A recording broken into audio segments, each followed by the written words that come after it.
আসসালামু আলাইকুম।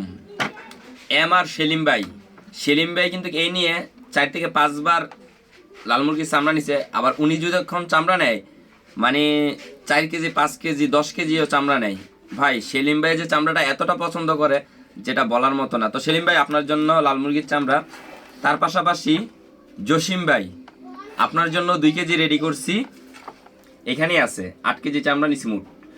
তো যাদের যাদের লাগবে ইনবক্সে নক দিবেন। আর অনেকেই প্রশ্ন করেন ভাই আপনি এত চামড়া পান কই? আসলে ভাই আমি এত চামড়া পাই না। মনে করেন আমার দোকানের আশেপাশে যাদের দোকান আছে তাদের থেকে আমি এগুলো কালেক্ট করি, আর যারা হোটেলে মাল দেয় তাদের থেকে নিই। তো অবশ্যই এগুলো আমি নিজের হাতে পরিষ্কার করি। তার পাশাপাশি 2-1 জন লোক রাখছি, যেহেতু আমার পক্ষে একা কভার করা সম্ভব না, আমিও চাকরি করি। তো যাদের যাদের লাগবে ইনবক্সে নক দিবেন। আর আমার মালগুলো নেওয়ার পরে দেখবেন, দেখার পর হাতে টাকা বুঝাই দিবেন।